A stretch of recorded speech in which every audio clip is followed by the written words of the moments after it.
Hello प्यारे बच्चों, good evening. कैसे हैं आप सभी? उम्मीद करते हैं कि आप लोग बिल्कुल बढ़िया होंगे, स्वस्थ होंगे और मस्त होंगे। प्यारे बच्चों, सबसे पहले आप लोग ये बताइए, क्या आप सभी बच्चों के पास आवाज सही जा रहा है और वीडियो की क्वालिटी कैसी है? एक बार आप लोग कंफर्म करिए ताकि आज का जो क्लास है उसको शुरू किया जाए। प्यारे बच्चों, आज की क्लास में हम लोग क्लास 12th हिंदी के ऐसे 100 महत्वपूर्ण ऑब्जेक्टिव प्रश्नों को पढ़ेंगे, वायरल प्रश्नों को पढ़ेंगे, जो आपकी परीक्षा के लिए काफी ज्यादा महत्वपूर्ण होगा और इससे बहुत सारा प्रश्न आपके फाइनल बोर्ड परीक्षा में देखने को मिलेगा। तो सभी बच्चे इस सेशन को शेयर कर दीजिए और जल्दी से जल्दी आप लोग क्या करिए बाबू, लाइव आ जाइए ताकि आज का जो क्लास है उसको शुरू किया जाए।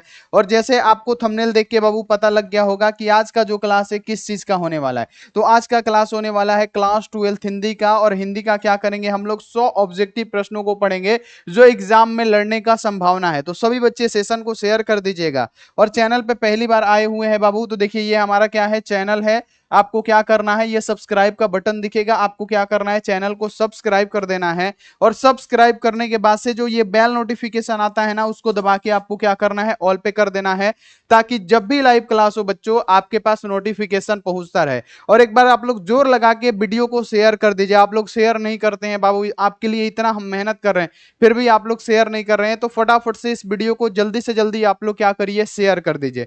और व्हाट्सएप ग्रुप में नहीं ज्वाइन है तो नंबर नोट कीजिए मेरा 9135742024। ठीक है, आप इस पे व्हाट्सएप मैसेज करिए और जल्दी से जल्दी क्या करिए, व्हाट्सएप ग्रुप में आप लोग ज्वाइन हो जाइए। तो चलिए बाबू क्लास को शुरू करते हैं। और एक और बात है बाबू कि अगर आप लोगों ने एग्जाम में लड़ने वाला पीडीएफ नोट्स नहीं लिया है तो मात्र और मात्र 399 में आपको ऑल सब्जेक्ट का चैप्टर वाइज नोट्स पीडीएफ मिलेगा। तो आप पासबोर्ड का ऐप डाउनलोड कीजिए, वहीं से जाके क्या करिए, परचेस कर लीजिए। नहीं तो एक नंबर है, नंबर क्या है, 6299248935। ठीक है, आप इस पे क्या करिए, संपर्क कर लीजिए। ठीक है, यहां पे आप इकलौता यही मेरा नंबर है, ये व्हाट्सएप नंबर पीडीएफ नोट्स के लिए बाबू एक लौता यही मेरा व्हाट्सएप नंबर है जिस पे आप हमसे संपर्क कर सकते हैं। पीडीएफ नोट्स का कोई भी शिकायत हो, जैसे पीडीएफ ओपन नहीं हो रहा है, चाहे कुछ भी, यही एक नंबर है। चाहे आपको पीडीएफ नोट्स लेना है तो यही एकमात्र नंबर है। और इसके अलावा और कोई नंबर से अगर आपके पास मैसेज जा रहा है तो समझिए कि पूरा का पूरा वो फ्रॉड है। तो चलिए बाबू, सभी बच्चे एक बार चैट सेक्शन में दिल का इमोजी लगा दीजिए और बोलिए कि सर क्लास को शुरू किया जाए। तो चलिए हम लोग क्लास को क्या करते हैं, शुरू करते हैं। देखिए हम लोग क्लास को शुरू करते हैं और पहला नंबर क्वेश्चन लगाते हैं बच्चों। पहला नंबर क्वेश्चन है कि लेखक बाल कृष्ण भट्ट का दो खंडों में, लेखक बाल कृष्ण भट्ट का दो खंडों में एक निबंध संग्रह प्रकाशित है, उसका नाम क्या है? तो बाबू याद रखना है, बहुत इंपॉर्टेंट क्वेश्चन है ना। आज का जो क्लास ही है बहुत ज्यादा इंपॉर्टेंट है क्योंकि इसमें क्या है, वायरल एमसीक्यू है, वायरल प्रश्न है जो एग्जाम में लड़ने का संभावना है। तो क्वेश्चन है कि लेखक बाल कृष्ण भट्ट का दो खंडों में एक निबंध संग्रह क्या हुआ है, प्रकाशित हुआ है, उसका नाम क्या है? तो उसका नाम है बाबू भट्ट निबंध माला, है ना। क्या नाम है बाबू? भट्ट निबंध माला। और बाल कृष्ण भट्ट ने मोटा मोटी कुल कितने निबंध लिखे बाबू? तो ध्यान में रखना है, कुल कितने निबंध लिखे। तो यहाँ पे निबंध कितने लिखे थे, सभी बच्चे बता दीजिए। मोटा मोटी कुल उन्होंने 1000 निबंध लिखा था, तो यहाँ पे क्या होगा, 1000 निबंध। लेकिन अगर हम आपसे ये क्वेश्चन पूछे भट्ट निबंध माला कब प्रकाशित हुआ, कोई बच्चा बता सकता है कि ये जो भट्ट निबंध माला है लेखक बाल कृष्ण भट्ट का, वो कब प्रकाशित हुआ? तो बाबू ध्यान में रखना है, 1994 में प्रकाशित हुआ था। ये आप लोग ध्यान में रखिएगा, ऐसे ऐसे क्वेश्चन आपके एग्जामों में पूछे जा सकते हैं। चलिए पहला नंबर क्वेश्चन क्लियर हो गया। दूसरा नंबर कि सुखमय जीवन किस लेखक की रचना है? बाबू याद रखना है कि चंद्रधर शर्मा गुलेरी, जो पंडित चंद्रधर शर्मा गुलेरी है, जो कि एक द्विवेदी युग के कवि माने जाते हैं, इन्होंने मात्र 3 ही कहानियां लिखी। पहला कहानी क्या है, उसने कहा था कहानी, सुखमय जीवन और बुद्धू का कांटा। मात्र 3 कहानियां लिखी है। तो बाबू यहां पे क्या है, सुखमय जीवन। तो सुखमय जीवन किसने लिखा? आप क्या कहिएगा कि सुखमय जीवन किसने लिखा? तो पंडित चंद्रधर शर्मा गुलेरी जी ने लिखा। तो यहां पे क्या होगा, राइट आंसर हो जाएगा। टोटल कितनी कहानियां लिखी बच्चों? तो आप कहेगा टोटल 3 कहानियां लिखी। और ये किस युग के कवि माने जाते हैं? तो द्विवेदी युग के कवि माने जाते हैं। अब इससे यह भी क्वेश्चन बन सकता है कि चंद्रधर शर्मा गुलेरी की कौन सी कहानी को हिंदी साहित्य का मील का पत्थर माना जाता है? तो आपको ध्यान में रखना है कौन सी कहानी होगी। तो उसने कहा था कहानी। ठीक है, चलिए अब लाना सिंह को गोली कहां लगी थी? बाबू लाना सिंह ये किस कहानी का पात्र है? बाबू तो याद रखना है कि ये उसने कहानी का पात्र है और ये नायक भी है। तो लहना सिंह को गोली लगती है तो कहां पे गोली लगती है? तो बाबू जांघों में गोली लगती है। लहना सिंह को कहां पे गोली लगता है? तो आप क्या कहिएगा, लहना सिंह को जो गोली लगती है बाबू जांघों में लगती है। तो कितने सारे बच्चे हैं जो जांघों में आंसर दे रहे हैं, सी ऑप्शन दे रहे हैं, बहुत अच्छा है, ठीक है, बहुत बढ़िया। अब इसमें से क्वेश्चन ये पूछा जा सकता है कि बोधा सिंह कौन था? तो सूबेदार हजारा सिंह का लड़का था, ठीक है, यहां पे ध्यान रखना है। ये सब बहुत सारे क्वेश्चन जो है इससे बनते हैं, तो यहां पे आपको ध्यान में रखना है। अगला कि जयप्रकाश नारायण शिक्षा प्राप्ति के लिए अमेरिका कब गए? ये देखिए कितना जबरदस्त क्वेश्चन है। क्वेश्चन है कि जयप्रकाश नारायण शिक्षा प्राप्ति के लिए बाबू अमेरिका कब गए, है ना। उससे पहले जानिए कि स्वामी सत्यदेव की भाषण सुने थे कौन? तो बाबू जयप्रकाश नारायण जी। और स्वामी सत्यदेव की भाषण सुन के इनको अमेरिका जाने की प्रेरणा मिली। और स्वामी सत्यदेव जी ने क्या कहा कि जो भी बच्चे होते हैं अमेरिका में मजदूरी करके पढ़ाई करते हैं, तो इनका भाषण सुन के 1922 ईस्वी में, याद रखना है 1922 ईस्वी में क्या कर गए बाबू, शिक्षा प्राप्ति के लिए ये अमेरिका चले गए। कौन? जयप्रकाश नारायण। इन्होंने क्या लिखा है? संपूर्ण क्रांति, जो कि क्या है? भाषण है। तो ये शिक्षा प्राप्ति के लिए अगर पूछा जाए अमेरिका किस वर्ष गए, तो 1922 ईस्वी में गए। ये आप लोग ध्यान में रखिएगा। चलिए आगे बढ़ जाइए। अगला जयप्रकाश नारायण के राजनीति में करप्शन का किसे कारण बताया है? यानी जो जयप्रकाश नारायण ने राजनीति में करप्शन का कारण क्या बताया कि सबसे ज्यादा करप्शन कहां पे होता है? जो जयप्रकाश नारायण जी जो है, जो संपूर्ण क्रांति वाला ऐतिहासिक भाषण पटना के गांधी मैदान में 5 जून 1974 को दिए थे, तो उन्होंने करप्शन का कारण क्या बतलाया था? तो करप्शन का कारण बतलाया था चुनाव का खर्च। जो चुनाव का खर्च होता है ना बाबू, वो बहुत ज्यादा होता है। जैसे देखिए अभी बिहार का चुनाव आने वाला है, तो आपके डिस्प्ले एड हर जगह पे क्या किया जाता है? एड चलाया जाता है। बहुत ज्यादा खर्च आता है। जैसे हम आपको बता दें कि अगर आपके गांव में मुखिया का चुनाव हो रहा है, तो उस मुखिया के चुनाव में बाबू क्या गांव में पैसे बांटे जाते हैं? क्या होता है? दिन भर डीजे बजता है। तो समझिए कितना ज्यादा खर्चा आता है। पूरे पंचायत के लोगों को पैसा दिया जाता है, ये खर्चा पानी किया जाता है बहुत सारा। तो जब एक मुखिया का चुनाव में इतना ज्यादा खर्च होता है, तो समझिए कि इस सब का चुनाव में कितना ज्यादा खर्चा आता होगा। यानी जो जयप्रकाश नारायण जी जो थे, उन्होंने बाबू करप्शन का कारण बताया था चुनाव का खर्च। सबसे ज्यादा करप्शन का कारण क्या है? चुनाव का खर्च है। और यहां पे हमारा जो बच्चा क्या होगा? ए ऑप्शन राइट आंसर हो जाएगा। और यहां पे क्या कहिएगा? ए ऑप्शन सही आंसर। चलिए आगे बढ़िए। अगला कि शेष शब्द का विलोम क्या होगा? विलोम का मतलब समझते हैं बाबू? विलोम का मतलब होता है उल्टा, है ना बाबू। विलोम का मतलब क्या होता है? आप कहिएगा विलोम का मतलब होता है गुरुजी उल्टा, ठीक है, उल्टा। तो यहां पे अगर आपसे बोला जाए कि शेष शब्द का विलोम क्या होगा, तो शेष का उल्टा क्या होगा? अशेष होगा, अवशेष होगा, क्या होगा? फटाफट से बता दीजिए सभी बच्चे। तो शेष का क्या होता है प्यारे बच्चों? अशेष होता है, अवशेष नहीं होता है। शेष का विलोम क्या होगा? अशेष हो जाएगा। ये आप लोग क्लियर रखिएगा, अशेष, ठीक है। द्वेष नहीं होगा, अवशेष नहीं होगा, ठीक है। यानी शेष का उल्टा क्या होगा? अशेष हो जाएगा। अगला जयशंकर प्रसाद का महाकाव्य है। तो बाबू हमने आपको बता रखा है कि जयशंकर प्रसाद का महाकाव्य क्या है। जिन्होंने तुमुल कोलाहल कला लिखा, इंद्रजाल लिखा, कामायनी। तो बाबू अगर आपसे ये पूछे कि जयशंकर प्रसाद का महाकाव्य कौन सा है, तो कामायनी है। सिंपल सी बात कि जयशंकर प्रसाद का महाकाव्य कौन सा है?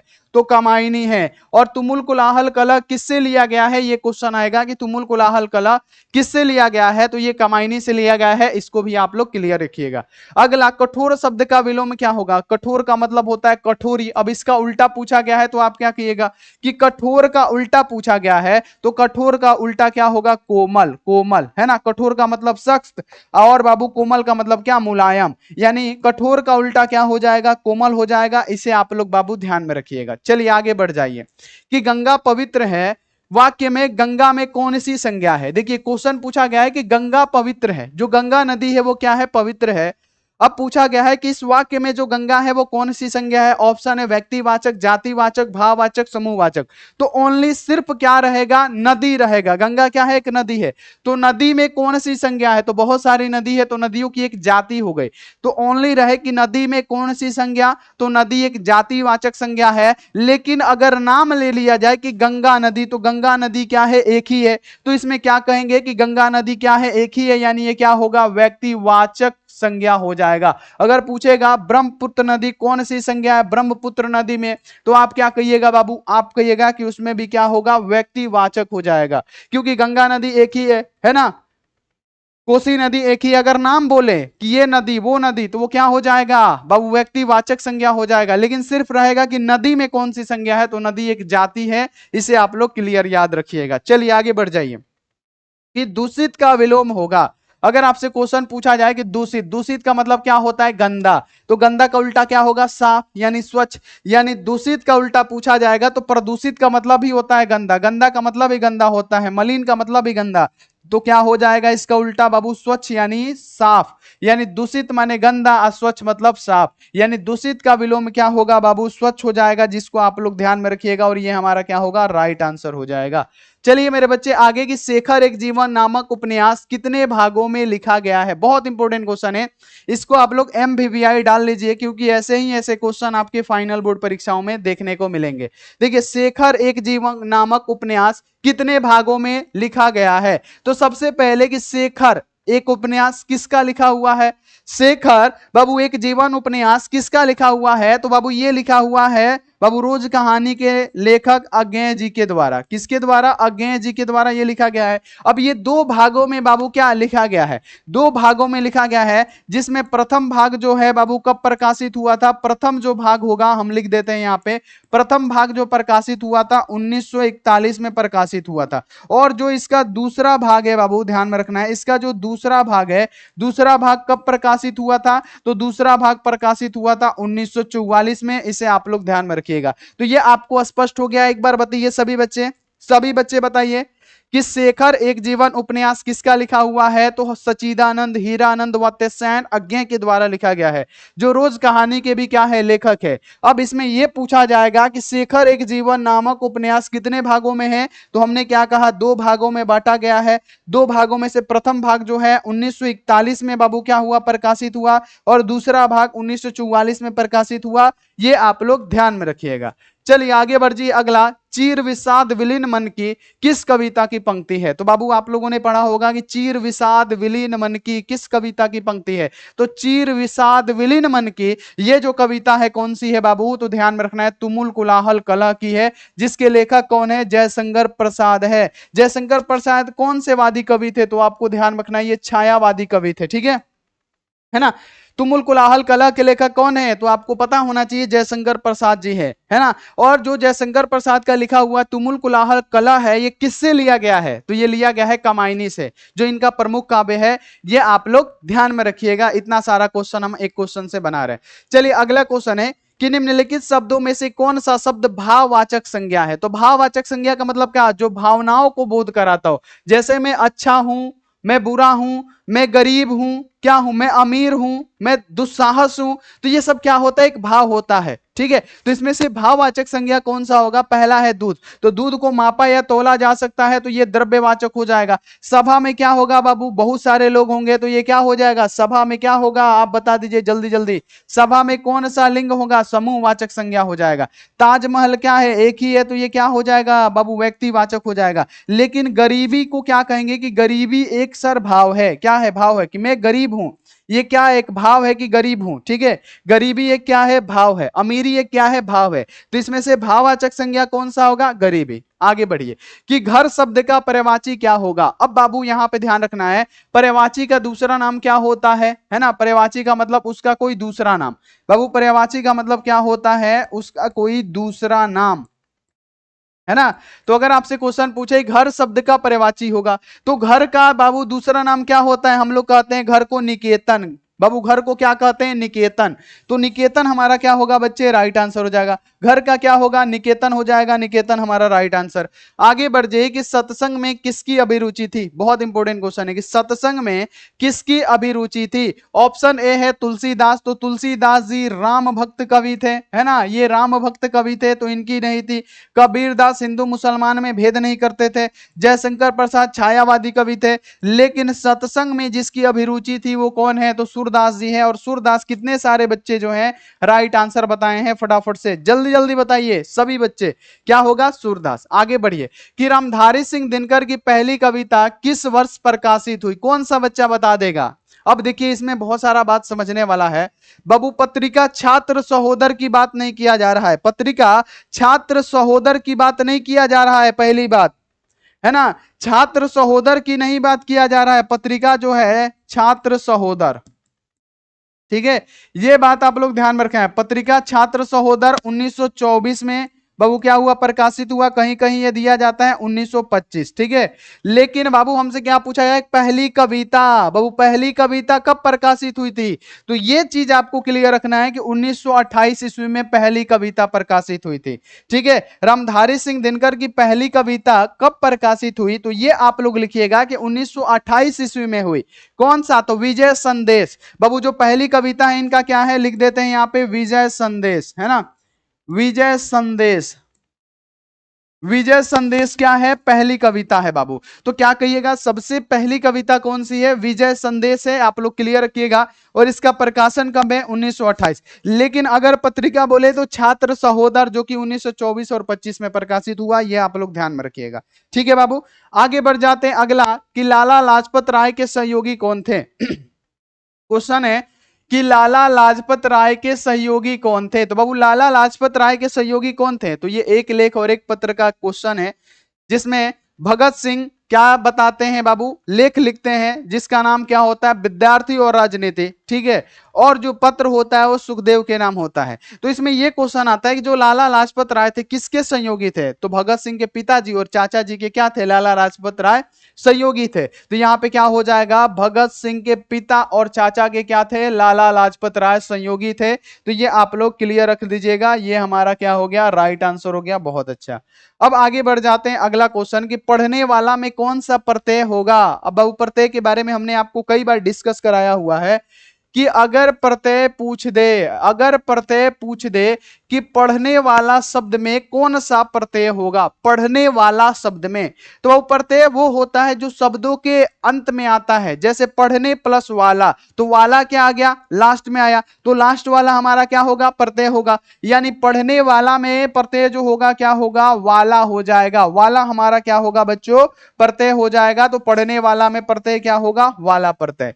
अब आगे बढ़िए कि जगदीश चंद्र माथुर की रचना सरदिया का प्रकाशन वर्ष किस वर्ष किया गया। बाबू हम इतना इंपोर्टेंट क्वेश्चन लाए हैं, बहुत ज्यादा इंपोर्टेंट क्वेश्चन आपके लिए लाए हैं कि जगदीश चंद्र माथुर की रचना सरदिया का प्रकाशन वर्ष किस वर्ष किया गया। तो सरदिया का प्रकाशन वर्ष कब है, क्या 1959 ईस्वी में है। जल्दी जल्दी बता दीजिए फटाफट से, सभी बच्चे फटाफट से बता दीजिए कि अगर हम आपसे बोले कि जगदीश चंद्र माथुर की रचना सरदिया का प्रकाशन वर्ष कब है, तो 1959 ईस्वी, ध्यान में रखना है। आगे बढ़िए कि आभूषण का पर्यायवाची बताइए। आभूषण का मतलब होता है बाबू गहना, गहना आप लोग जानते हैं ना। अब पर्यायवाची का मतलब क्या होता है, कोई दूसरा नाम।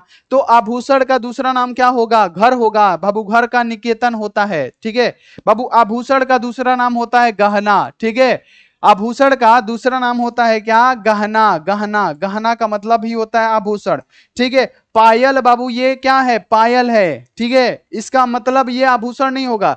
चूड़ी ये भी नहीं होगा। हमारा जो बनेगा आंसर क्या बनेगा बच्चों, बी ऑप्शन 100% राइट आंसर। आगे बढ़ जाइए कि पवन शब्द का संधि विच्छेद है। बाबू अगर आपसे पूछा जाएगा कि पवन शब्द का संधि विच्छेद क्या होगा, तो पवन का संधि विच्छेद अगर करेंगे ना बाबू, तो क्या होगा, पू प्लस अन हो जाएगा। पो प्लस यहाँ पे पो जोड़ अन होगा, मिलके बनेगा क्या, पवन, है ना। पो जोड़ अन मिलके बनता है पवन। तो पो जोड़ अन कहां पे है जी, तो यहां पे देखिए आपका ए ऑप्शन में दिख रहा है। सभी बच्चे फटाफट से करिए बाबू, एग्जाम बहुत नजदीक है, ठीक है। तो पो जोड़ अन हो जाएगा। अगला क्वेश्चन कि उद्योग शब्द का संधि विच्छेद है। अगर आपसे क्वेश्चन पूछे उद्योग शब्द का संधि विच्छेद है, तो उद्योग का संधि विच्छेद क्या होगा, उद्योग का संधि विच्छेद क्या होगा, तो आप क्या कहिएगा, उद्योग का संधि विच्छेद क्या होगा। तो अगर हम इसका बाबू संधि विच्छेद करेंगे तो क्या होगा, उत जोड़ योग, है ना। उत जोड़ यहां पे क्या होगा, योग हो जाएगा। अब ये मिल के क्या बनेगा, उद्योग, है ना। क्या बनेगा, उद्योग बनेगा। ये आप लोग ध्यान में रखिएगा। तो अगर आपसे ये क्वेश्चन पूछ दिया जाए कि उद्योग क्या क्या होगा, उत जोड़ योग मिलके क्या बनेगा, उद्योग। बहु फटाफट से करिए, जल्दी जल्दी करिए और आंसर देते चलिए और वीडियो को शेयर भी करते चलिए। चलिए आगे, वह कुल्हाड़ी से वृक्ष काटता है, इसमें कारक कौन सा है। बाबू कारक आपको बताना है कि वह कुल्हाड़ी से वृक्ष काटता है, वह कुल्हाड़ी से वृक्ष काटता है। तो इसमें बाबू से है, से क्या होता है बाबू, याद रखना है, करण से। करण का क्या होता है, से होता है, आपको पता है। कर्ता ने होता है बाबू, याद रखना है कि वह कुल्हाड़ी से, तो से किस में आता है, कर्ण में आता है। तो कितने सारे बच्चे जो है कर्ण कारक बता रहे हैं, जल्दी जल्दी बताइए, कितने सारे बच्चे जो है कर्ण कारक बता रहे हैं, फटाफट से बताइए। आगे बढ़ जाइए कि आनंदमय शब्द में कौन सा समास होगा, और समास से 100% है कि आपके एग्जाम में क्वेश्चन रहेगा। अगर आपसे एग्जाम में क्वेश्चन ये पूछे कि आनंदमय शब्द में कौन सा समास है, यानी आनंद से मय होना, अगर आप इसका विग्रह करिएगा तो क्या होगा, आनंद से मय हो जाना, यानी क्या आएगा, आनंद से और से क्या है, कारक चिन्ह है ना, से कारक चिन्ह है। और किसी भी अगर शब्द में अगर उसका विग्रह किया जाए तो कारक चिन्ह आ जाता है, तो उसे हम लोग कौन सा समास कहते हैं, तत्व पुरुष समास कहते हैं। और तत्व पुरुष समास को क्या कहा जाता है, स्वर्ग प्राप्त समास के नाम से भी जाना जाता है।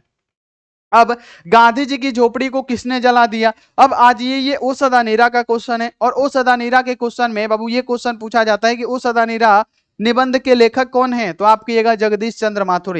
ओ सदा नीरा में किस नदी की चर्चा है, तो गंडक नदी की चर्चा है। ठीक है, ओ सदा नीरा में अगर आपसे पूछा जाए कि, अगर पूछा जाए कि किस, मतलब किस ओ सदानीरा में किस महापुरुष की चर्चा है, तो आप कहिएगा महात्मा गांधी जी की चर्चा है। ठीक है, याद रखिएगा ये सारी बातें। ठीक है, तो वही क्वेश्चन है कि गांधी जी की झोपड़ी को किसने जला दिया था, तो जो एमन साहब थे ना, एमन साहब के कर्मचारियों ने क्या किया था, गांधी जी की झोपड़ी को जला दिया था। तो बाबू यहाँ पे क्या होगा, एमन साहब के कर्मचारियों ने गांधी जी की झोपड़ी को जला दिया।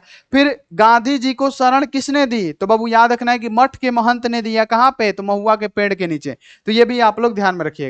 आगे उपकार शब्द में उपस्वर्ग, अब देखिए यहां पे क्या है बच्चों, उपस्वर्ग। उपस्वर्ग क्या होता है, उपस्वर्ग वो होता है जो शब्दों के प्रथम में आता है, जो शब्दों के पहले आता है, उसे हम लोग उपस्वर्ग कहते हैं। तो उपकार अगर आप लोग कहिएगा पढ़िएगा तो होगा उपजोड़कार, है ना, उप, तो पहले क्या आएगा, तो उप आएगा। तो उप हमारा क्या होगा बाबू, तो उप हमारा हो जाएगा क्या, फटाफट से बताइए, उप हमारा क्या हो जाएगा, उपस्वर्ग हो जाएगा। तो यहां पे क्या होगा, उप हमारा उपस्वर्ग। आगे बढ़ जाइए कि गंडक नदी का जल सदियों से डैश रहा है, तो बाबू गंडक नदी की चर्चा किसमें है, हमने बताया अभी कि गंडक नदी की चर्चा किसमें है, तो ओ सदानीरा में है। गंडक नदी के जो चारों ओर वृक्ष हुआ करते थे, है ना, उसके बारे में भी चर्चा है कि गंडक नदी के चारों ओर घना जंगल हुआ करता था, जिसको मनुष्य अपने स्वार्थ के लिए क्या करता गया, काटता चला गया, काटता चला गया, जिससे बाबू बाढ़ का रूप ले लिया वो। ठीक है, और इसमें बोला जाता है कि जो गंडक नदी का जल है ना, सदियों से चंचल रहा है। तो यहाँ पे क्या हो जाएगा, चंचल रहा है, और चंचल रहा है हमारा क्या होगा बच्चों, राइट आंसर हो जाएगा। इसे आप लोग ध्यान में रखिएगा। तो चंचल रहा है हमारा पूरा का पूरा राइट आंसर। अगला कि सच्चिदानंद का संधि विच्छेद कर दीजिए, ये क्वेश्चन हो सकता है कि आपके फाइनल बोर्ड परीक्षा में पूछा जाए। अगर क्वेश्चन है कि सच्चिदानंद का संधि विच्छेद कर दीजिए, तो पहले क्या होगा, सत प्लस चित प्लस आनंद, है ना, मिलके बनेगा सच्चिदानंद। तो सच्चिदा जोड़ नंद गलत आंसर, सच्चिदा जोड़ आनंद गलत आंसर, सच्चि जोड़ आनंद गलत आंसर। क्या हमने बताया, सत जोड़ चित जोड़ आनंद, क्या मिलेगा, सच्चिदानंद। इसका क्या होगा बाबू, ध्यान में रखना है कि संधि विच्छेद हो जाएगा, यानी हमारा जो राइट आंसर होगा बाबू क्या होगा, डी ऑप्शन राइट आंसर। आगे बढ़िए कि अशोक वाजपेयी का मूल निवास स्थान कहां है ना, अशोक वाजपेयी का मूल निवास स्थान कहां है, मूल निवास स्थान पूछा गया है किसका, अशोक वाजपेयी का। अशोक वाजपेयी का मूल निवास स्थान कहां है, तो आप क्या कहिएगा कि ये सागर मध्य प्रदेश में है। अशोक वाजपेयी का मूल निवास स्थान कहां है, सागर मध्य प्रदेश, जो कि हमारा क्या होगा बाबू, ए ऑप्शन राइट आंसर हो जाएगा। अगला, ज्ञानेंद्र पति ने कौन सी कविता लिखी है, ज्ञानेंद्र पति ने कौन सी कविता लिखा हुआ है, तो बाबू गांव का घर किसने लिखा, ज्ञानेंद्र पति। अरे बाबू गांव का घर ज्ञानेंद्र पति, उषा के शमशेर बहादुर सिंह, पुत्र वियोग सुभद्रा कुमारी चौहान। सुभद्रा कुमारी चौहान के पिताजी का क्या नाम था, तो आप क्या कहिएगा, सुभद्रा कुमारी चौहान के पिताजी का नाम था, पिता नहीं सॉरी पति का पूछा जाता है ज्यादा ज्यादा, तो ठाकुर लक्ष्मण सिंह चौहान इनके पति का नाम था। ठीक है, अगर बात किया जाए कि ज्ञानेंद्र पति ने कौन सी कविता लिखी, तो गांव का घर किसने लिखा, ज्ञानेंद्र पति ने लिखा। यानी हमारा जो बाबू राइट आंसर हो रहा है, क्या हो रहा है, तो यहाँ पे बी ऑप्शन राइट आंसर हो रहा है। अब देखिए कि मोपासा कहाँ के थे, तो बाबू मोपासा कहाँ के रहने वाले थे, गाइडी मोपासा, है ना। रस्सी के टुकड़ा का लेखक कौन है, तो गाइडी मोपासा है। अब ये मोपासा कहाँ के रहने वाले थे, ये क्वेश्चन पूछा गया है। तो मोपासा फ्रांस के रहने वाले थे, तो फ्रांस कहीं पे ऑप्शन है, तो देखिए यहाँ पे है बी ऑप्शन में, कि जो मोपासा है कहाँ के रहने वाले थे बच्चों। तो अगर ये क्वेश्चन आएगा तो आप कहिएगा कि जो मोपासा है फ्रांस के रहने वाले थे। ठीक है, आगे बढ़े, अगला क्वेश्चन का आप आंसर लगाइए कि पेशगी के लेखक कौन है, और ये मोस्ट इंपोर्टेंट क्वेश्चन होने वाला है आपके एग्जाम के लिए। अगर क्वेश्चन पूछे कि पेशगी के लेखक हैं, तो पेशगी के लेखक कौन है बच्चों, तो पेशगी के लेखक कौन हो जाएंगे, तो आप क्या याद रखिएगा, अंतोन चेखव। नहीं बाबू, अंतोन चेखव नहीं है। अगर पेशगी के लेखक के बारे में पूछा जाए तो कौन है, हेनरी लोपेज है। पेशगी के लेखक कौन है बच्चों, तो हेनरी लोपेज है, और हेनरी लोपेज आपका क्या होगा, डी ऑप्शन राइट आंसर हो जाएगा। चलिए आगे बढ़िए कि न्यायालय में कौन सा समास है, न्यायालय में कौन सा समास है। तो बाबू जब आप इसका विग्रह करिएगा, न्यायों का आलय, जहां पे न्याय मिलता है, न्यायों का क्या आ रहा है इसके विग्रह में, न्यायों का आलय, का मतलब क्या हो गया, कर्ता ने कर्म को, है ना, न्यायों का आलय, यानी ये क्या हो गया, कारक चिन्ह आ गया। तो जिसमें भी अगर कारक चिन्ह आता है तो उसे बच्चों हम लोग क्या कहते हैं, तत्व पुरुष समास के नाम से जानते हैं, जो कि हमने आपको बता रखा है। यानी क्या हो जाएगा यहाँ पे, सी ऑप्शन राइट आंसर। आगे बढ़ जी कि मलयज का जन्म हुआ था, तो मलयज का जन्म कब हुआ था बच्चों, तो मलयज का जो जन्म हुआ था 1935 ईस्वी में हुआ था। देखिए कहीं पे ऑप्शन आपको दिख रहा होगा कि मलयज का जो जन्म है वो कब हुआ था, तो मलयज का जो जन्म है वो जन्म कब हुआ था, तो बाबू सन 1935 ईस्वी में मलयज जी का जन्म हुआ था। मलयज जी छात्र जीवन में कौन से रोग से ग्रसित थे, ये भी क्वेश्चन पूछा गया है कि मलयज जी छात्र जीवन में कौन से रोग से ग्रसित थे, तो क्षय रोग हुआ था इनको। ठीक है, ये भी आप लोग ध्यान में रखना है। अगला कि यहाँ पे चेखव एक अतुलनीय कलाकार है, ऐसा किसने कहा, यानी अंतोन चेखव एक क्या है, अतुलनीय कलाकार है। बाबू ये किसने कहा है, ये फटाफट से बताइए कि जो अंतोन चेखव है एक अतुलनीय कलाकार है, ये किसने कहा है, तो आप कहिएगा लेव तोल्स्टोय के द्वारा कहा गया है। किसके द्वारा, लेव तोल्स्टोय के द्वारा किया गया है कि जो चेखव है एक अतुलनीय कलाकार है। तो बाबू कहीं पे है तो यहां पे याद रखना है, लेव तोल्स्टोय के द्वारा कहा गया है कि चेखव एक अतुलनीय कलाकार है, और यहां पे क्या होगा, हमारा बी ऑप्शन राइट आंसर हो जाएगा बच्चों, और इसे आप लोग याद रखिएगा। चलिए आगे बढ़ जाइए कि मनोविनोद शब्द में कौन सा लिंग है। अब लिंग पूछा ही जाता है आपके एग्जाम में, चार चार क्वेश्चन मिनिमम रहता है कि बाबू इसका लिंग निर्णय करें, किसमें से कौन सा लिंग होगा। अगर आपसे क्वेश्चन पूछे मनोविनोद शब्द में कौन सा लिंग होगा, तो मनोविनोद, विनोद इसमें लगा हुआ है, और विनोद क्या है, पुल्लिंग है, तो ये क्या हो जाएगा पूरा का पूरा, है ना, विनोद क्या है, पुलिंग है, तो ये क्या हो जाएगा बाबू, याद रखना है पुलिंग हो जाएगा। मनोविनोद हमारा कौन सा लिंग होगा मनोविनोद में, फटाफट से बताइए। तो आप कहिएगा गुरुजी मनोविनोद में जो लिंग होगा वो कौन सा होगा, पुलिंग होगा, आप इसे याद रखिएगा। चलिए आगे बढ़ जाइए कि एक गिलास पानी लाओ वाक्य है। अब एक गिलास पानी हम मांग रहे हैं, हम यहाँ पे खड़े हैं और आपसे बोले कि एक गिलास पानी लाओ, किसी बच्चे से बोले कि बच्चा एक गिलास पानी लाओ, है ना, तो एक गिलास पानी लाओ, क्या ये प्रश्नवाचक है, तो आप कहेगा नहीं, इसमें क्या क्यों कैसे नहीं लगा है, ये प्रश्नवाचक नहीं है ना, विस्मय बोधक नहीं है बाबू, इच्छावाचक नहीं है, ये है आज्ञावाचक, क्योंकि हम आज्ञा दे रहे हैं कि जाओ मेरे लिए एक गिलास पानी लाओ। तो यहाँ पे ये क्या हो जाएगा, आज्ञावाचक हो जाएगा, और बहुत सारे बच्चों का आज्ञावाचक आ रहा है। अगला क्वेश्चन कि रविंद्र का संधि विच्छेद कर दीजिए, क्या है, रविंद्र है, तो बाबू रविंद्र का अगर आप संधि विच्छेद करेंगे तो क्या होगा, हमारा हो जाएगा रवि जोड़ इंद्र, रवि जोड़ क्या होगा बाबू, इंद्र हो जाएगा। अब मिल के क्या बनेगा, रविंद्र बनेगा। रवि जोड़ इंद्र मिल के क्या बनता है बच्चों, फटाफट से बता दीजिए, रवि जोड़ इंद्र मिल के क्या बनता है, रविंद्र बनता है। तो यहाँ पे कितने सारे बच्चों का रविंद्र आया हुआ है, रवि जोड़ इंद्र, रवि जोड़ इंद्र मिलके क्या बनेगा, रविंद्र बनेगा। बहुत सारे बच्चों का ये ऑप्शन आ रहा है, बहुत अच्छा है, वेरी गुड। कितने सारे बच्चों का है, अरे ए ऑप्शन होगा ना, गलती कर दी, यहाँ पे ये ए वाला ऑप्शन होगा ना, देखिए ये वाला बनाए हैं, तो ए ऑप्शन राइट आंसर। चलिए आगे बढ़ जाइए कि जानने की इच्छा रखने वाले को हम लोग क्या कहते हैं, जो जानने की बहुत ज्यादा इच्छा रखता है उसके लिए एक शब्द क्या होगा, तो जानने की इच्छा रखने वाले के लिए एक शब्द क्या होगा, जिज्ञासा, नहीं बाबू, जिज्ञासु, जिजीविषा, जिज्ञासु हो जाएगा, है ना, जिजीविषा नहीं होगा, जिज्ञासा नहीं होगा, जिज्ञासु, जो जानने की इच्छा रखता हो बच्चों उसको हम लोग क्या कहेंगे, आप बताइए, तो जिज्ञासु कहेंगे, और जिज्ञासु ही हमारा राइट आंसर होगा। अगला कि जिस पुरुष की स्त्री मर गई हो, है ना, जिस पुरुष की स्त्री मर गई हो उसे क्या कहेंगे।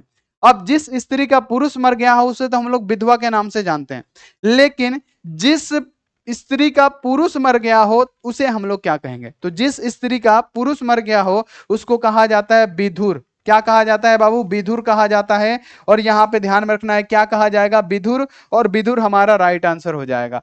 चलिए आगे बढ़िए कि चिड़ी मार में कौन सा समास है? तो चिड़ी को मारने वाला, चिड़ी को कौन सा है? तो बाबू आप कहिएगा चिड़ी को मारने वाला, यानी चिड़िया को मारने वाला। कर्ता ने कर्म को कर्म को, तो ये क्या है? कर्म क्या है? कारक चिन्ह है ना। कर्म क्या है बाबू? कर्म को है ना। कर्ता ने कर्म को होता है ना, यानी ये जो कर्म है ये क्या है? कारक चिन्ह है। और किसी भी शब्द में कारक चिन्ह आता है विग्रह में तो उसे हम लोग क्या कहेंगे? तत्पुरुष समास। और तत्पुरुष समास कितने सारे बच्चों का राइट आंसर है? एक बार फटाफट से देखते हैं। बहुत बढ़िया, वेरी गुड। और एक बार आप लोग सेशन को शेयर करिए बाबू, आपके लिए इतना मेहनत किया जा रहा है तो एक बार आप लोग सेशन को शेयर करिए। और फटाफट क्वेश्चन भी हो रहा है, ठीक है।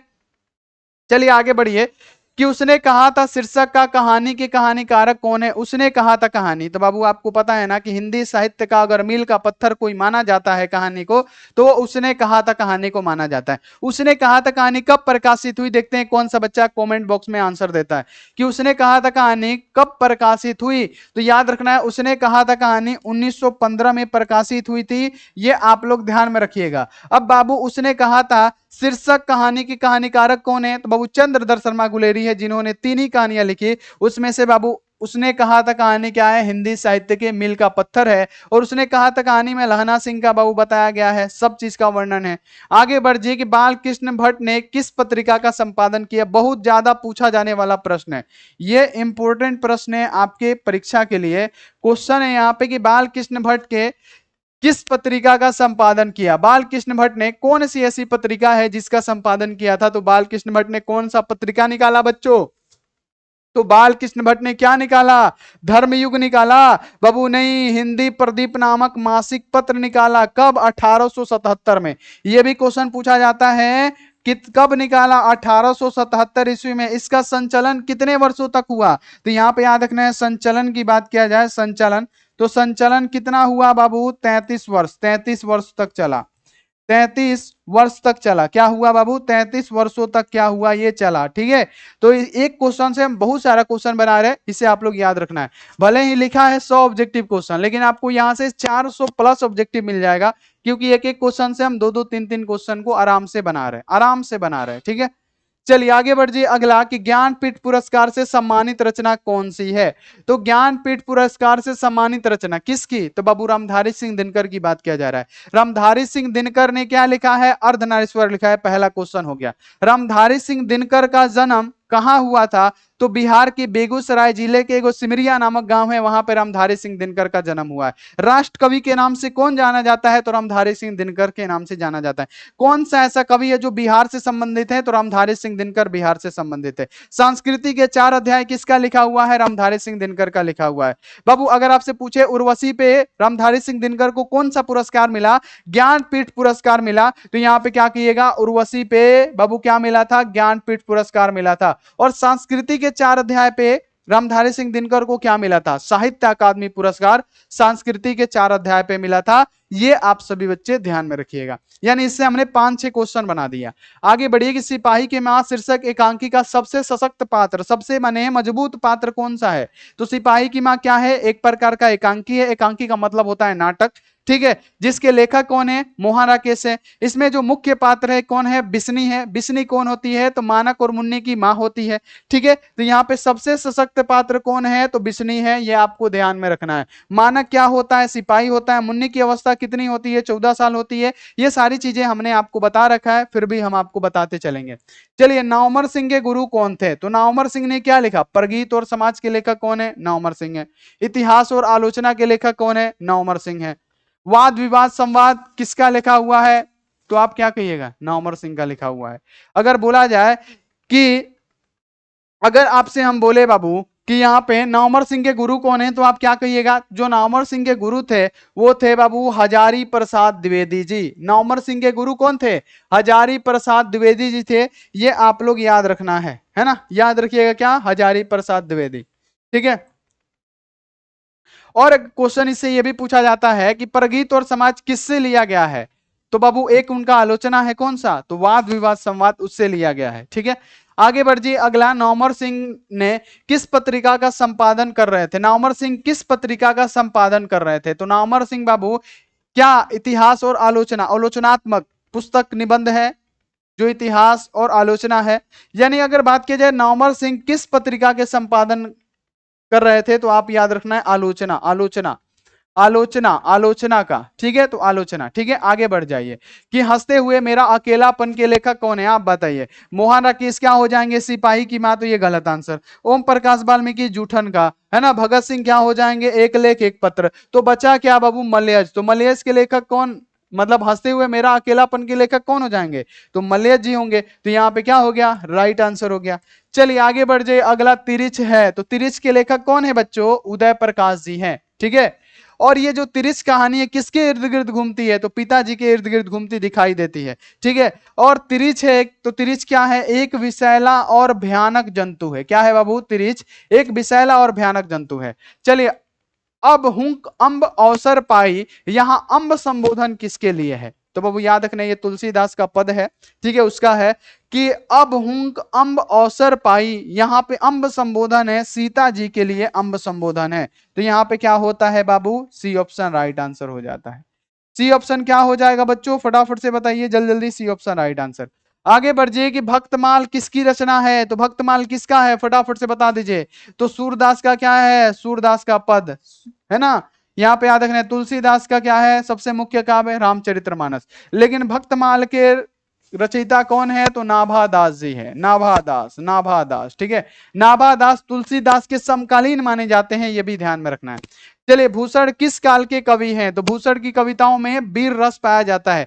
भूषण के पिताजी का नाम क्या है, रत्नाकर त्रिपाठी है। ठीक है, और भूषण ऋतिक काल के कवि माने जाते हैं। तो कहीं पे भी आपको दिख जाए ऋतिक काल, भूषण किस काल के कवि हैं, तो ऋतिक काल के कवि हैं। यानी हमारा जो ऑप्शन होगा बच्चों, डी ऑप्शन राइट आंसर हो जाएगा, याद रखिएगा। अगला, सुंगनी साहू परिवार से संबंध था, तो सुंगनी शाही परिवार से किसका संबंध था, हमने आपको कई बार बता रखा है, आप लोग एक बार कमेंट करके बता दीजिए हमको कि सुंगनी साहू परिवार से किसका संबंध था।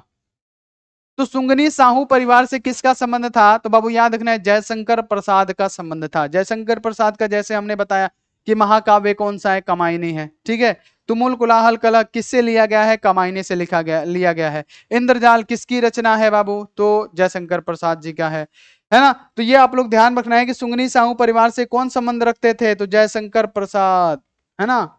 ये कौन से वादी कवि थे, छायावादी कवि थे, तो ये भी स्पष्ट रखिएगा। अगला क्वेश्चन है कि ठ का उच्चारण स्थान क्या है, यानी ठ आप कहां से बोलते हैं, क्या ये आप कंठ से बोलते हैं, ठ ये किससे निकल रहा है, मृदा, मृदा। यहाँ पे ठ ट ठ ड, तो ये किससे निकल रहा है, मूर्धा से। तो यहाँ पे ध्यान रखना है option C is the right answer. अगला क्वेश्चन कि यूरोप के लोगों में, है ना, यूरोप के लोगों में बात करने का हुनर है, यानी आर्ट ऑफ कन्वर्सेशन कहाँ के लोगों में भी बाबू क्या है, प्रकाशित है, मतलब क्या विचलित, सॉरी, आर्ट ऑफ कन्वर्सेशन किस लोगों में प्रचलित है ना। कहाँ के लोगों में बातचीत करने की कला आती है, तो आपको पता होना चाहिए यूरोप में। और ये किसने कहा था, बालकृष्ण भट्ट जी ने कहा था। ठीक है, याद रखिएगा। अगला क्वेश्चन है कि निर्माण शब्द में लिंग कौन सा होगा, निर्माण की जाए, निर्माण की जाए, यानी जो निर्माण है ये स्त्रीलिंग शब्द है। तो निर्माण में कौन सी लिंग होती है बाबू, तो याद रखना है कि निर्माण शब्द में होता है स्त्रीलिंग, स्त्रीलिंग जिससे स्त्री जाति का बोध होता है उसे हम लोग स्त्रीलिंग कहते हैं। चलिए आगे बढ़ जाइए। सच है जब तक मनुष्य बोलता नहीं है तब तक उसके गुण दोष क्या होते हैं, प्रकट नहीं होते हैं। यह किसने लिखा, कि सच है जब तक मनुष्य बोलता नहीं है तब तक उसके गुण दोष प्रकट नहीं होते हैं। जब तक आप किसी व्यक्ति से बात नहीं करिएगा उसके गुणों के बारे में आपको पता नहीं चलेगा। और ये बोला था बालकृष्ण भट्ट जी ने। किसने बोला था बाबू, बालकृष्ण भट्ट जी ने बोला था बातचीत लेखक में। बाबू याद रखना है बातचीत रचनाकार में, निबंध में। आगे बढ़ जाइए कि नीला शब्द का स्त्रीलिंग रूप क्या होगा, सॉरी नाला है, नाला शब्द का स्त्रीलिंग रूप क्या होगा, तो नाला का स्त्रीलिंग क्या होता है बाबू, तो नाला का हो जाएगा नाली, है ना। कितना इजी है, नाला का स्त्रीलिंग रूप नाली, तो यहाँ पे क्या होगा, नाली। आगे बढ़ जाइए बच्चों, आगे बढ़ते हैं। अगला है चंद्रधर शर्मा गुलेरी की लिखी कौन सी कहानी नहीं है, तो सिंपल सी बात है ना। चंद्रधर शर्मा गुलेरी की कौन सी कहानी नहीं लिखी हुई है, तो चंद्रधर शर्मा गुलेरी ने मात्र 3 ही कहानियां लिखी। उसने कहा था कहानी, बुद्धू का काटा सुखमय जीवन। लेकिन तिरिच किसका है? उदय प्रकाश जी का है। किसका है बाबू? उदय प्रकाश जी का है। उदय प्रकाश जी का क्या है? तिरिच है। ये आप लोग ध्यान में रखना है, उदय प्रकाश जी का। तो ये नहीं होगा ना बाबू, तो यहाँ पे क्या होगा? तिरिच नहीं है, जो कि हमारा ऑप्शन कौन सा होगा बाबू? तो यहाँ पे याद रखना है, ये ऑप्शन डी हमारा राइट आंसर। अगला कि मैं किस कारक का उदाहरण चिन्ह है? मैं बाबू, मैं किस कारक का उदाहरण चिन्ह है? फटाफट से बता दीजिए, विभक्ति चिन्ह है तो मैं किसका आता है? अधिकरण में पर। डायरेक्ट आंसर दीजिए, क्या होगा? अधिकरण में पर होता है। अधिकरण का मतलब क्या? अधिकरण में क्या आता है? में, और यहाँ पे क्या होगा? या पर। तो ये क्या है? अधिकरण। तो में किस कारक का विभक्ति है? तो आप कहेगा अधिकरण का है, और अधिकरण हमारा बाबू राइट आंसर हो गया। चलिए आगे बढ़िए कि 9 2 11 होना मुहावरे का अर्थ है। तो 9 2 11 होना यानी बाबू 9 2 11 का होना क्या? कि जहां कुछ हुआ वहां से फट से क्या होगा? भाग जाओ, है ना। जहां भी थोड़ा सा देखे कि यहाँ का संभावना ठीक नहीं लग रहा है, फट से क्या किया जाए? वहां से भाग जाया जाए। यानी कहने का मतलब 9 2 11 होना मुहावरे का अर्थ जो होता है, क्या होता है बाबू? भाग जाना। विपत देख के, मुसीबत देख के वहां से निकल लीजिए, भाग जाना। अगला, धोबी का कुत्ता ना घर का ना घाट का, कहावत का सही अर्थ है। तो धोबी का कुत्ता ना घर का ना घाट का, इस कहावत का सही अर्थ क्या होगा? गधा बनाना। तो बाबू ये गधा बनाना, इसमें कोई मेल नहीं खा रहा है। देखिए धीरे धीरे चलना, ये भी कोई मेल नहीं खा रहा है। कहीं ठोर ठिकाना नहीं। क्या? कहीं क्या होगा? कहीं ठोर ठिकाना नहीं होता है। जैसे आप लोगों ने देखा होगा कि लड़का लड़की बहुत ज्यादा जोश में आके क्या करते हैं? गलत कदम उठाते हैं और घर से क्या होते हैं? भाग जाते हैं। तो भागने के बाद क्या होता है ना, कहीं घर है उन लोग का, ना कहीं रिश्तेदारी में जाएंगे, कहीं नहीं जाएंगे, कहीं पे जाके रहते हैं वो लोग। तो वहां पे क्या होता है? वही हाल होता है कि धोबी का कुत्ता ना घर का ना घाट का, ना आप घर ही आ सकते हैं, ना वहां पे आपसे रहा जा रहा है।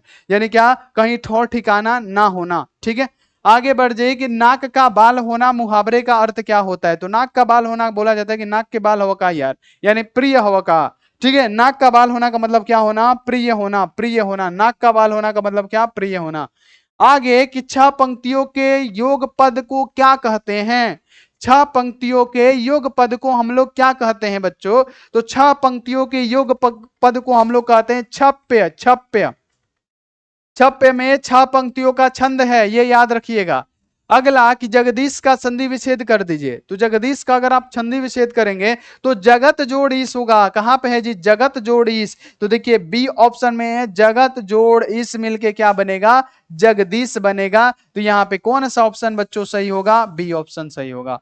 अगला, तुलसीदास के दीक्षा गुरु का नाम क्या था? तो तुलसीदास जो कि एक राम भक्त कवि थे, और इनके दीक्षा गुरु का नाम था नरहरि दास। ठीक है, तुलसीदास के दीक्षा गुरु का नाम क्या था बच्चों? तो आप कहिएगा नरहरि दास। और नरहरि दास कौन से ऑप्शन में है? तो बाबू देखिए ए वाला ऑप्शन में है, और ए ऑप्शन हमारा राइट आंसर हो जाएगा। ठीक है, आगे बढ़ जाइए। अगला कि तुलसीदास का मुंह बोला नाम क्या था? यह भी क्वेश्चन बहुत इंपॉर्टेंट है कि तुलसीदास का मुंह बोला नाम क्या था। तो तुलसीदास का मुंह बोला नाम क्या था बाबू? तो आप क्या कहिएगा? राम बोला, है ना। राम बोला इनका नाम था। ठीक है, तुलसीदास का मुंह बोला नाम क्या था? राम बोला। राम बोला आप लोग याद रखिएगा। चलिए आगे बढ़ जाइए। अगला कि लोक का विशेषण क्या होगा? और विशेषण से भी आपके फाइनल बोर्ड परीक्षा में क्वेश्चन रहेगा कि लोक का विशेषण क्या होता है। तो लोक का क्या हो जाएगा बाबू? यहाँ पे लोकेश नहीं होगा, है ना, लोक केंद्र नहीं होगा, लोक परक नहीं होगा, लौकिक हो जाएगा। ठीक है, लोक का विशेषण लौकिक हो जाएगा। आगे बढ़ जाइए कि सूरदास के दीक्षा गुरु का नाम क्या था? तो सूरदास के दीक्षा गुरु थे क्या? स्वामी वल्लभाचार्य। ठीक है, सूरदास के दीक्षा गुरु का नाम क्या था बच्चों? तो आप क्या कहिएगा? महाप्रभु वल्लभाचार्य। कौन? महाप्रभु वल्लभाचार्य। ये आप लोग याद रखिएगा। क्वेश्चन पूछा जाता है कि वल्लभाचार्य से मिलने से पहले सूरदास किस पद में गाते थे? तो दैनिक पद में गाते थे। ठीक है, याद रखना है। अगला कि संतोष का संधि विच्छेद होगा। तो संतोष का आप संधि विच्छेद करिएगा तो क्या होगा? सम जोड़ तोष हो जाएगा। देखिए क्या होगा बाबू, यहां पे याद रखना है कि संतोष का क्या होगा? सम जोड़ यहां पे क्या होगा? तोष हो जाएगा। मिलके क्या बनेगा? संतोष। संतोष। तो बाबू संतोष का क्या होगा? सम जोड़ तोष हो जाएगा।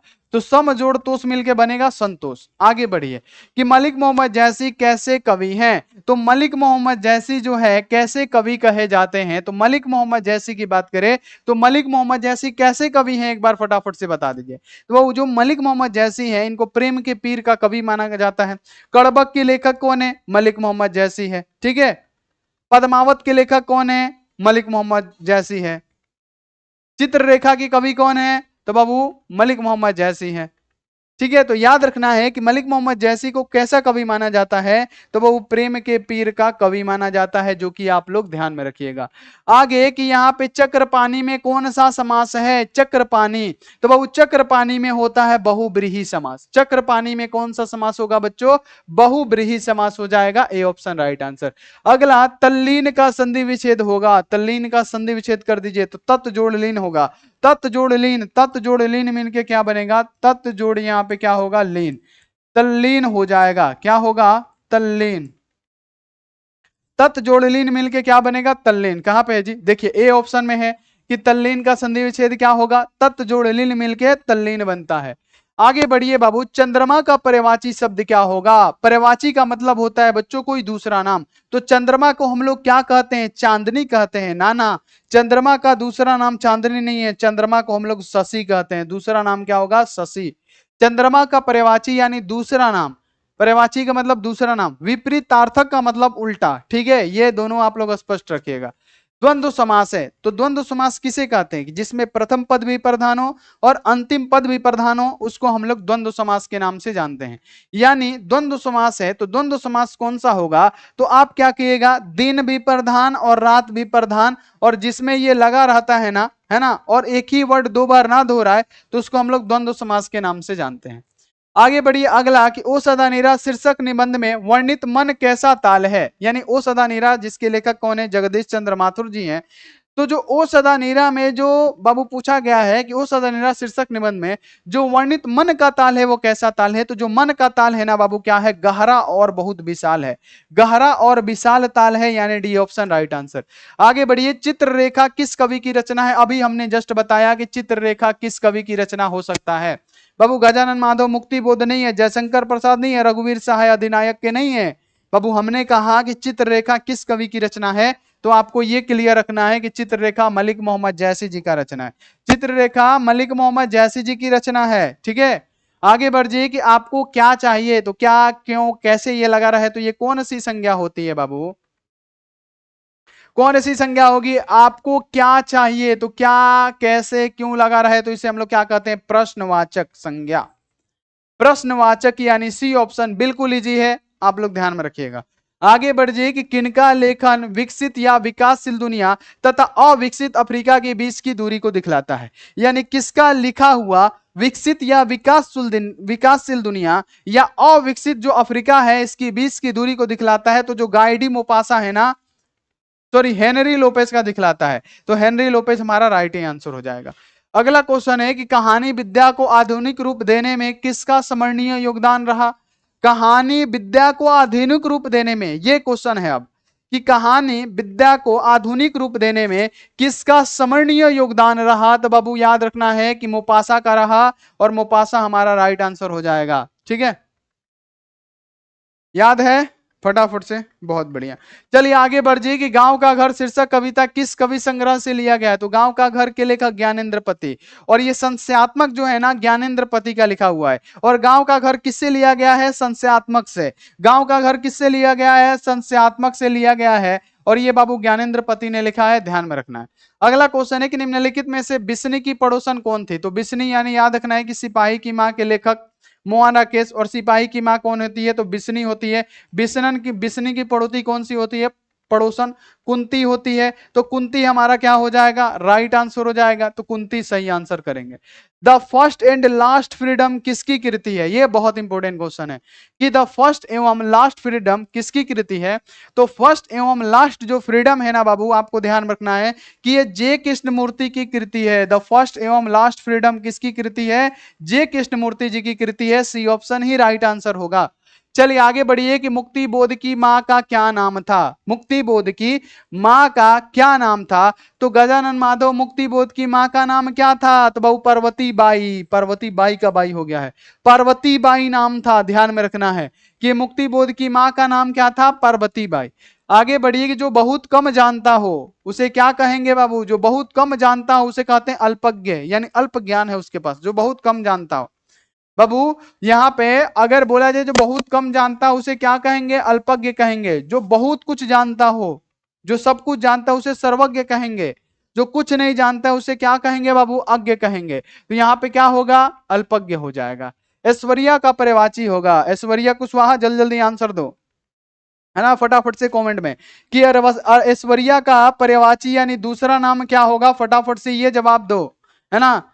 आपका नाम है ना ऐश्वर्या, तो आप फटाफट से जवाब दीजिए कि आपका दूसरा नाम क्या होगा। तो बाबू ऐश्वर्या का मतलब होता है वैभव, विभूति, है ना, संपन्नता, यानी उपयुक्त सभी जो होगा हमारा राइट आंसर हो जाएगा। ऐश्वर्या का पर्यायवाची क्या होगा? वैभव भी होगा, विभूति भी हो जाएगा, संपन्नता भी होगा, यानी डी ऑप्शन हमारा राइट आंसर हो जाएगा। आगे रोटी शब्द का लिंग निर्णय करे बाबू, बोर्ड मॉडल क्वेश्चन है कि रोटी शब्द का लिंग निर्णय करे। तो रोटी क्या होता है? स्त्रीलिंग पुल्लिंग क्या होगा? तो बाबू रोटी शब्द में कौन सा लिंग होगा? तो रोटी पकाई जाती है, बनाई जाती है, रोटी हमारा स्त्रीलिंग होता है, ये स्त्री जाति का बोध कराता है। आगे बढ़िए कि यथेष्ट शब्द का संधि विच्छेद क्या होगा? तो यथेष्ट का मतलब क्या होगा? यथा जोड़ इष्ट मिलके यथेष्ट बनेगा। तो यथा जोड़ इष्ट मिलके क्या बनता है? यथेष्ट बनता है। और ये इंपोर्टेंट क्वेश्चन है, ये आप लोग याद रख लीजिएगा। आगे बढ़िए कि अशोक वाजपेयी ने किस पत्रिका का संपादन किया, है ना। अशोक वाजपेयी ने किस पत्रिका का संपादन किया? तो अशोक वाजपेयी ने बाबू क्या? पूर्वग्रह, है ना, राष्ट्रवादी गलत आंसर, हुंकार गलत आंसर, धर्मयुग गलत आंसर, पूर्वग्रह, है ना। अशोक वाजपेयी ने अगर बोला जाए किस पत्रिका का संपादन किया, तो मेरे बच्चे याद रखना है पूर्वग्रह, जो कि 89 का डी ऑप्शन ही हमारा राइट आंसर होगा। आगे बढ़ जाइए कि शिक्षा शब्द का स्त्रीलिंग क्या होगा? जैसे शिक्षक, तो शिक्षक जैसे हम, ठीक है, हम है क्या? शिक्षक। तो स्त्रीलिंग में क्या? शिक्षिका। आप लोग मतलब जैसे लड़का में है छात्र, और लड़की को क्या कहा जाता है? छात्रा। तो उसी प्रकार से शिक्षक को क्या कहा जाएगा? शिक्षिका। क्या कहा जाएगा? शिक्षिका। स्त्रीलिंग रूप क्या होगा? शिक्षिका हो जाएगा। चलिए आगे बढ़ जाइए। दूध का जला मट्ठा फूंक फूंक कर पीता है, लोककित का सही अर्थ क्या होगा? यानी दूध का जला, जिसका एक बार मुंह दूध से जल जाता है, वो दूध से बना हुआ जो दही होता है उसका मट्ठा भी फूंक फूंक के पीछा है। यानी कहने का मतलब ये हुआ कि यहाँ पे कोई भी काम को सोच समझ के करना, ना तो इससे हानि हो जाएगा, ठीक है। यानी क्या होगा? डर के रहना नहीं, खूब सोच समझ कर क्या करना? काम करना। और ये हमारा राइट आंसर। अगला, जो शब्द संज्ञा की विशेषता बतलाता है उसे हम लोग क्या कहते हैं? तो जो शब्द संज्ञा का विशेषता बतलाता है उसे क्या कहेंगे? सर्वनाम। अब इसको हम HW देते हैं। बहुत इंपॉर्टेंट क्वेश्चन है, बहुत अच्छा, बहुत इजी है, लेकिन देखते हैं कौन सा बच्चा हमारा इसका राइट आंसर देगा, ठीक है। ये HW लगाते हैं और सबको आंसर देना, ऐसा नहीं कि छोड़ दें। हर हर हर क्वेश्चन में, हर क्लास में हम एक HW दे रहे हैं। जो शब्द संज्ञा का विशेषता बतलाता है, विशेषता बतलाए उसे विशेषण, अरे हम तो बता ही रहे, आप बताइएगा, ठीक है। आगे बढ़िए। अगला कि तुलसीदास के रचयिता कौन है? तो बहुत तुलसीदास को लिखा था किसने? तुलसीदास को सूर्यकांत त्रिपाठी निराला, ठीक है। तो सूर्यकांत त्रिपाठी निराला। चलिए क्वेश्चन है यहाँ पे हमारा बाबू, क्वेश्चन है कि गोबर गणेश होना मुहावरे का सही अर्थ क्या होता है? तो गोबर गणेश नहीं बोला जाता है, साफ गोबरे गणेश बालका, यानी कहने का मतलब क्या हुआ? मूर्ख होना, मूर्ख होना। आगे बढ़िए कि सूरदास और सुरेश शब्द में कौन सी संज्ञा है? तो सूरदास और सुरेश शब्द में कौन सी संज्ञा है?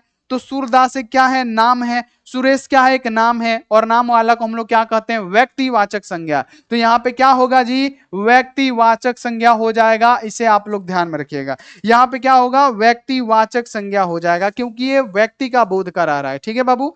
यहाँ पे आप लोग ध्यान में रखिएगा।